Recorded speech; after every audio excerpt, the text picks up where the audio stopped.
Here we go. I had to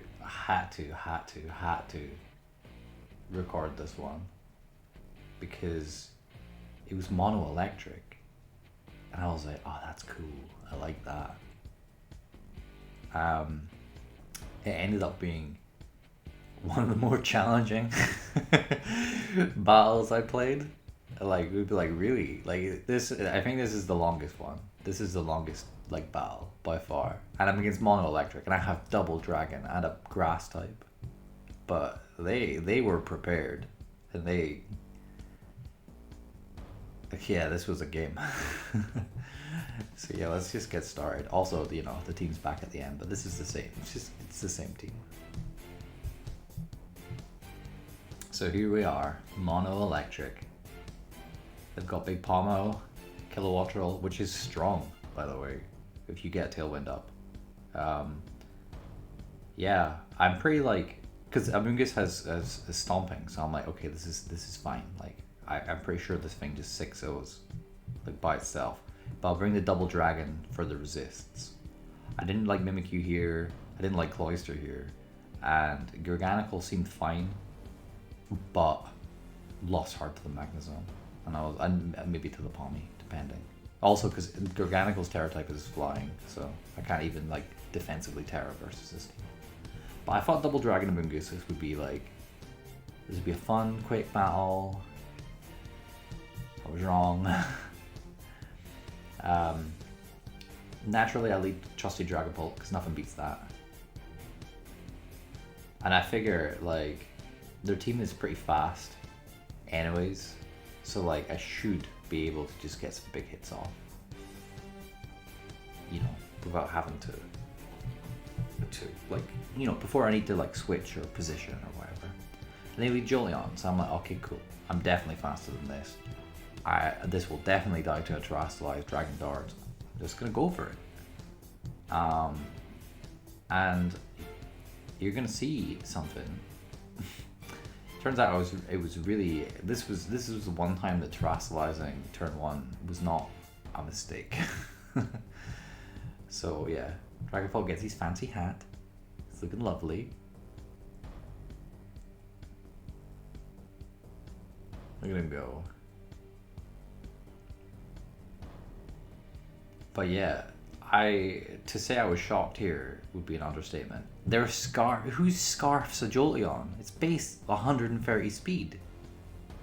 That hits 200 at level 50. Anyways, so they Shadow Ball me. Like, I mean, I wouldn't have died, clearly. But like, I was in range of a crit if I hadn't Terra'd. Like, that's scary. Basically, like, yeah, I think, like I said in the previous one, if they have something Scarf, they will always lead it when they see a Dragon Ball. I don't really know what Luxray is gonna do. This is also where I learned that I wasn't Clear Body and that singles Dragon Balls run Infiltrator, because this was the first Intimidate I faced.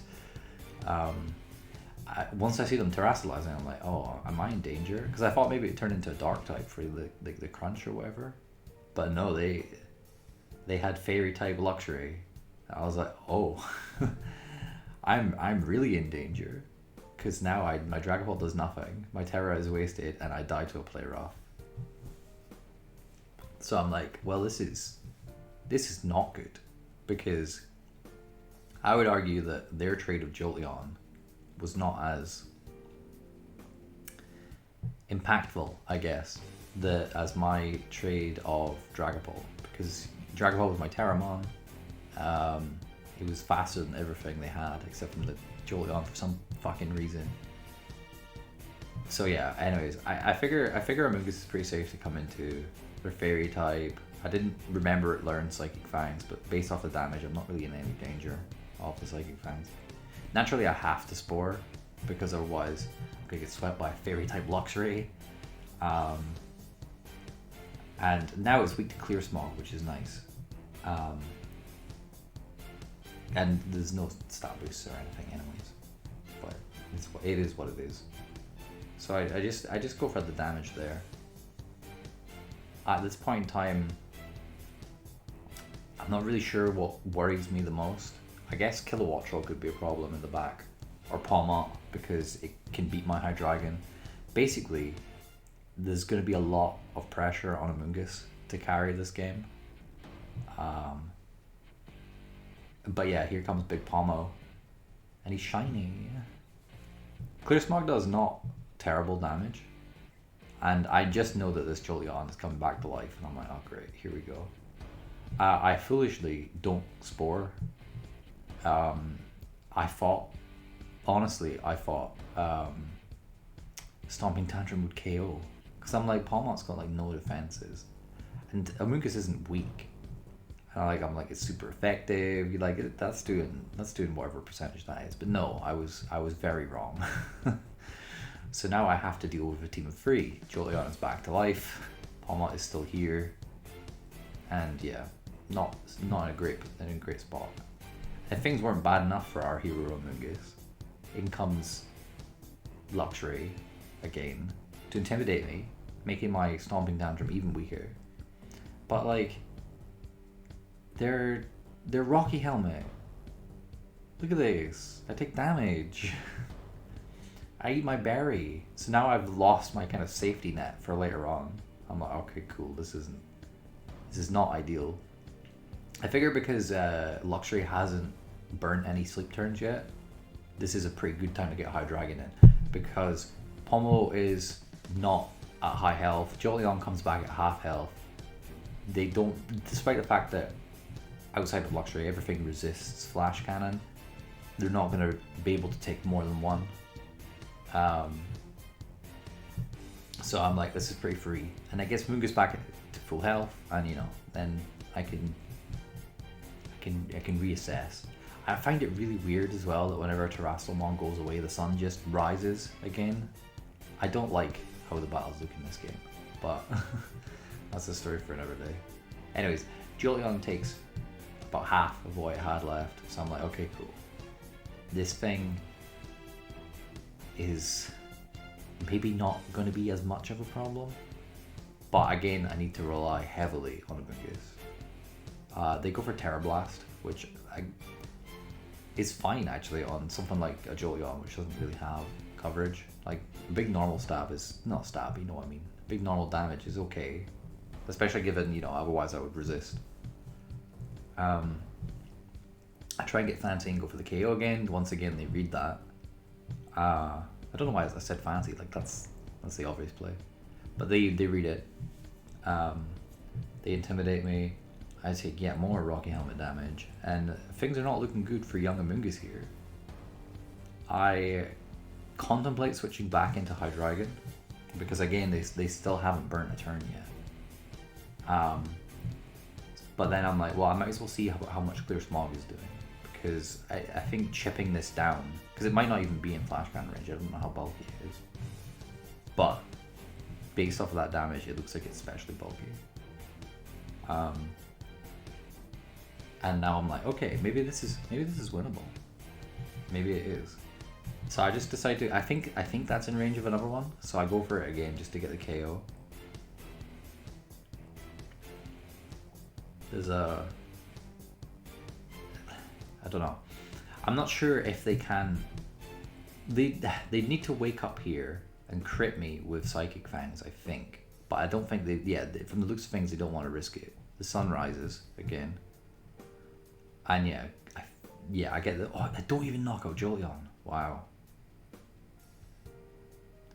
So yeah, now I'm a bit like, how do I get myself back into this? So I'm thinking about plays right now, right? So what I do is I go for the Spore, because I'm like, if I put Jolteon to sleep, I can switch in Hydreigon, get some recovery, and then Amoonguss is a bit more prepared for the rest of the battle. But then I stop for a second and I think about it, and I'm like, if they call that and go into Pomo, then I lose my Hydreigon. And then it's like, if they've got Ice Punch on their Pomo, well, I'm in a real bad time, you know? So I decide to just stay in. I'm like, okay, well, this is a free KO on something. So because everything is in range of a Clear Smog. So I'm like, fuck it, clear smog. And they do make that call. They're like, okay, High Dragon's coming in here. This is a free Pomo. We're gonna bring him in. And Amoonguss gets the first kill. Well, I say first kill. Technically, Dragon Ball got the first kill, but Jolteon is resilient. But yeah, so now things are looking a bit better. Now, I'm a bit like, I don't really need High Dragon.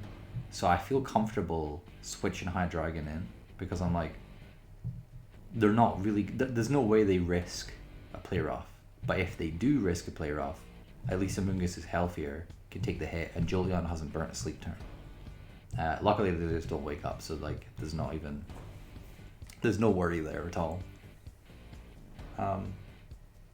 So yeah, Flash Cannon comes out, knocks out Luxury obviously, and then Jolteon hasn't burnt any turns of sleep. And honestly, I think this was the most challenging battle I had. I think there was maybe another one later on, which I didn't record, annoyingly, because I had some really good ones later on that I didn't record because I was like, I kept doing that thing where I'm like, okay, I'm gonna stop after this next one, and then I'd be like, oh, I'm only one game away from Master, or you know, I'm only one game away from Ultra Ball or whatever, you know, and then I'm like, and then one game became like 5 games, and you know how it goes. But this was definitely like, I was sweating. I was like, oh my god, am I gonna lose to Mono Electric? And I'm recording it. Like, that's embarrassing. But thankfully I didn't. And Amoonguss proved his worth. Because I think I remember saying earlier, like, oh yeah, maybe try Breloom over Amoonguss. I think we should just put a grass move on him. Give him Giga Drain or something, I don't know. Because Amoonguss was a hero in this game.